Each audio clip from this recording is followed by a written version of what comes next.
Soon the girls made it to Colona's house. Samara wanted to knock on the door. She started to walk over there, and Odrika grabbed Samara and stopped her.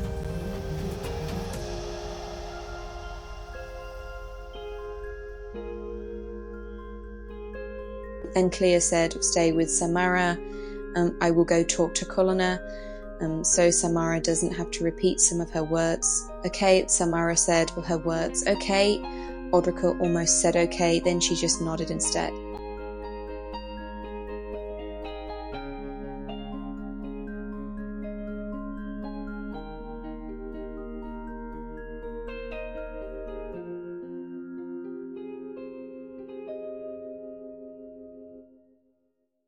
Clea went to the house to knock on it. She knocked on the door. Colonna opened the door. She saw Clea. Then she said, "Mo, where is your mother?" Clea said, "Can I come in?" And Colonna let her in.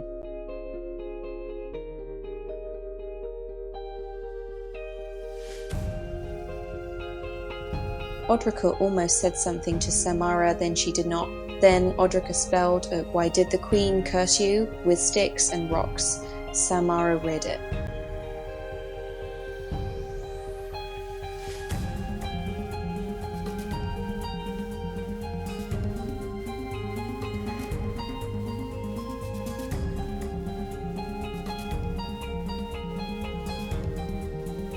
And she used the objects to spell. She called me a-whore. And she said words, words, words. You have too many. I think she thinks I talk too much. And her husband likes me. Odrika accidentally said, "I am going to kill that son of a bitch." Then Samara said, "With a bitch." And Odrika moved all the things around so no one would know what is going on.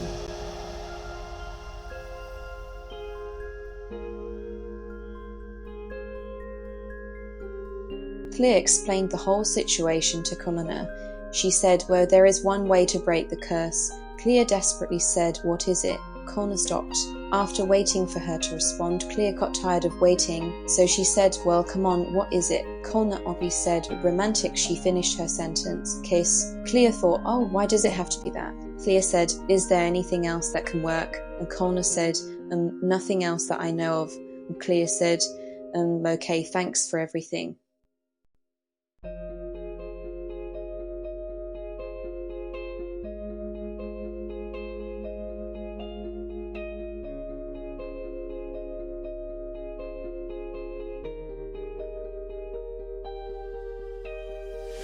Colonna said, "Yep, you are welcome. Let me know when Samara is okay." And Clea said, "I will." And Clea ran out the door to meet her sisters with the news she had received.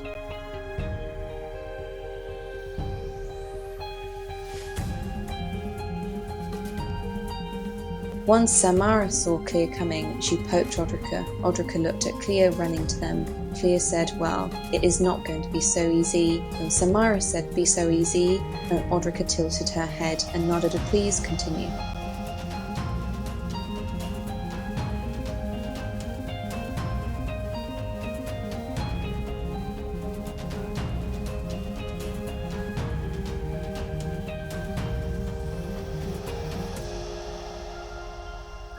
Clea said the only way she knows how to break the curse is to have a romantic kiss with a man. Samara said, "With a man." Samara's face was red with embarrassment under her makeup.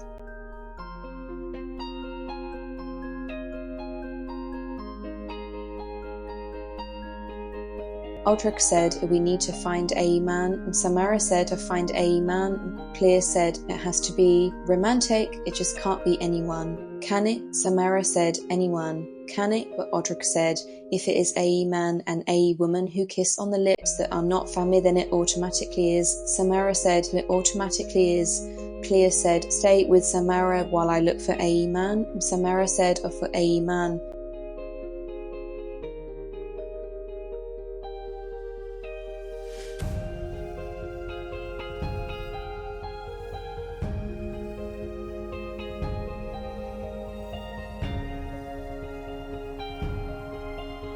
Clea looked all over the forest for a nympho. She thought, "What am I doing?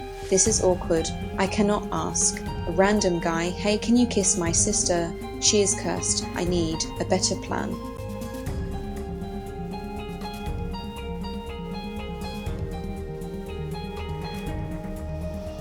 While Samara and Odrika were alone, Samara used rocks and sticks to spell, "How about Ignate? He is a hunter. He comes around here to hunt."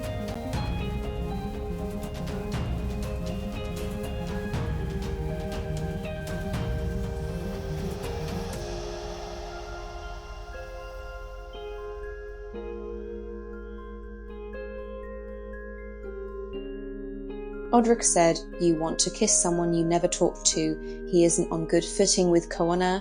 Samara said, "Footing with Koana." Clea overheard them on her way back.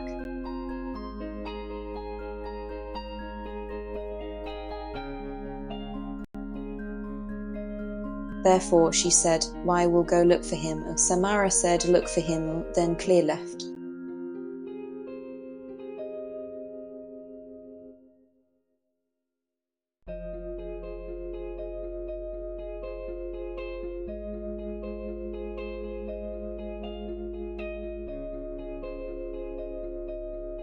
After a few moments, Clea came up to her sisters. She said, "Ignate is over by the nearest body of water." Samara said, "Body of water."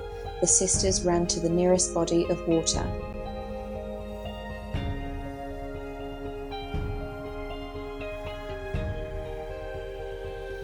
Finally, they reached him. There they saw Ignate. Samara's heart was under attack. She thought, "How am I going to get this done? I cannot do this." Her breathing was harder for her to do.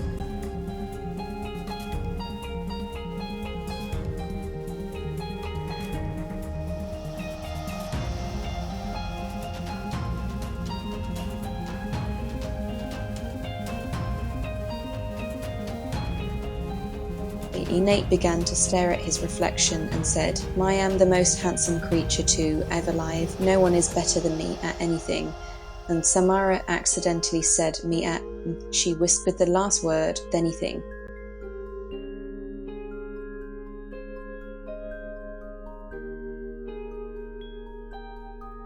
Ignate turned in the direction of the voice he heard. Then he called out, "Who is there?" Samara tried to stop herself from echoing back, "Who is there?" He thought, "That is a woman's voice. That is not an echo." He said, "Show yourself." Samara came out with her sisters. Then she said to their, "Show yourself." He looked angrily at the girls.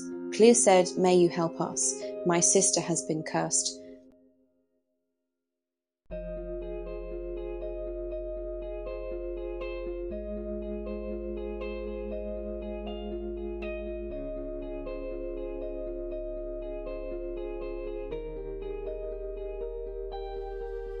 He cut her off and said, "No, I only help myself." And Samara said, "I've only helped myself." And he screamed, "Quit copying what I say." Samara ran away and said, "What I say?" And the other two sisters ran after Samara and he laughed. And then he went back to the lake to stare at himself.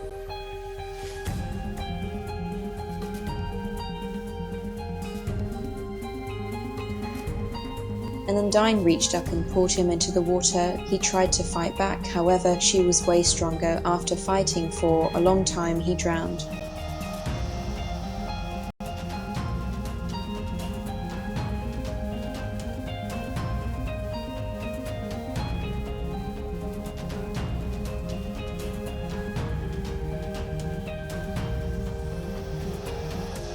Samara tried not to cry about what just happened.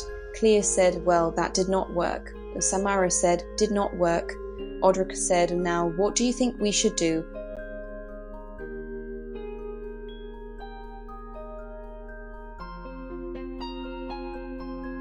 Samara rolled her eyes before she repeated, "We should do?" Clea and Odrika both thought for a few minutes.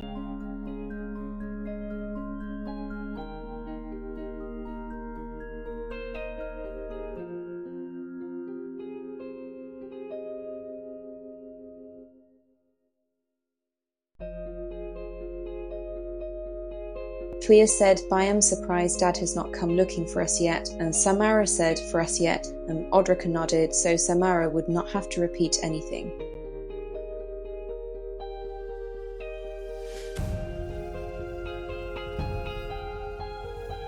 Clea thought, "I wonder where Dad is. If he knew about all of this, he should be here by now. Maybe we should go home and make sure he is okay."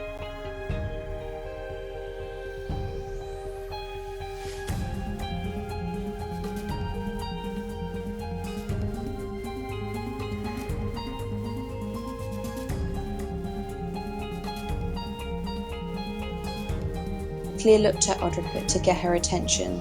Once Odrika looked at her, Clea said, "Do you think we should go home and check on Dad and make sure he is okay?" Samara said, "He is okay."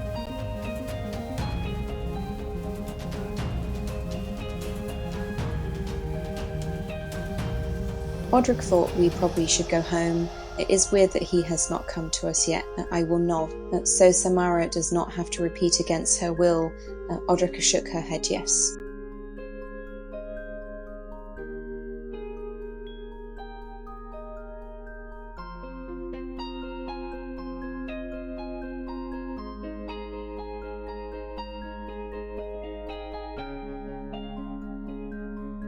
After repeating the last words she heard, Samara looked around in her purse as her sisters stood around thinking and communicating non-verbally.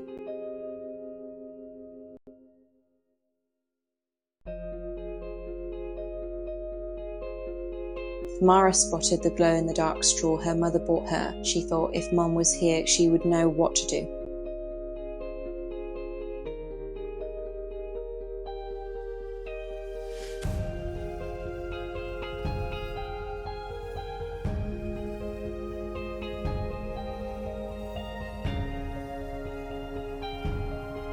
I wonder what she will say when we let her know all that has happened. She looked up. Then she looked at the glow-in-the-dark straw again.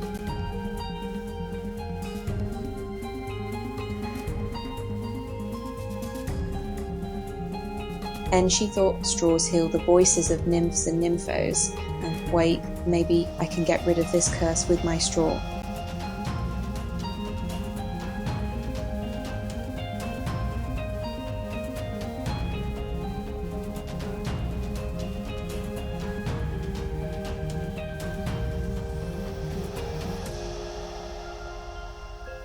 Samara began to wave her glow-in-the-dark straw around frantically to get her sister's attention.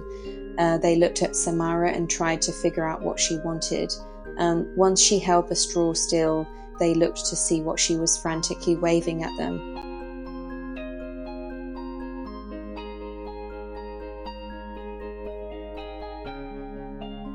Clea and Odrika stared at the straw and thought, why is she waving her glow-in-the-dark straw at us? Then it dawned on them.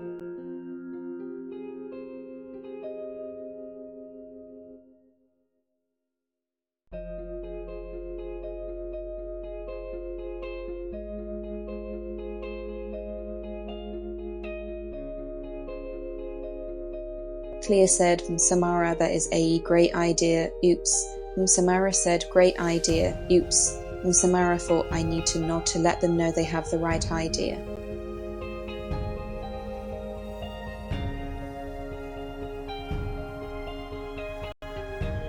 Samara nodded, and Odrika said, we need to go home, oops. And Samara said, go home, oops. And Samara thought, I better put the straw back in my purse before I lose it. Then they all headed home.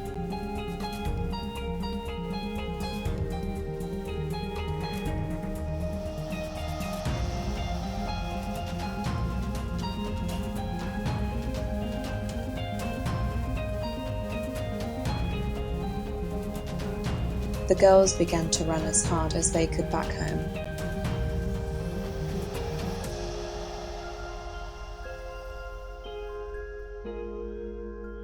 Clea thought as she ran, one of us will sing next to Samara while the other checks on Dad. I will inform Odrika of my plan once we are closer to home.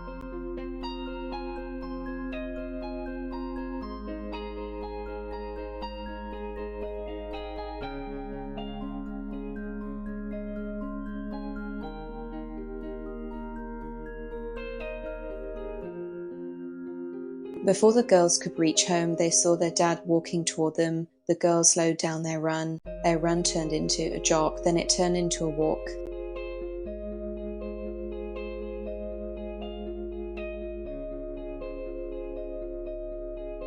Once they were close to him, they stopped. He said, where are the fruits and vegetables you all picked? Where have you all been? Samara could not help but repeat, you all been.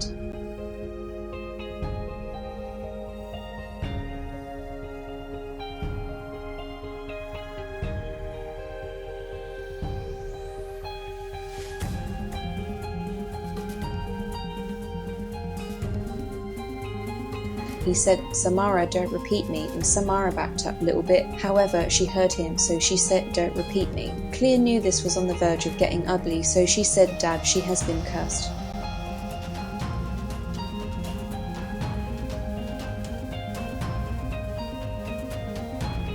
Samara said, "Has been cursed." Clea said, "Roderica, take her home. I will explain everything to Dad." Samara said everything to Dad. Roderica nodded. Then she began to run. Then Samara began to run home with her.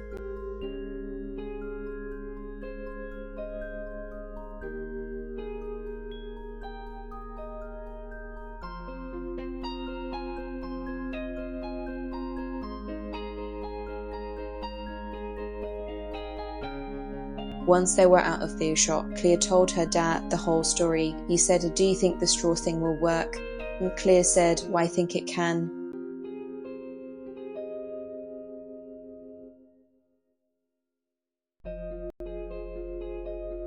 With their conversation over, Clea and her dad began to run home.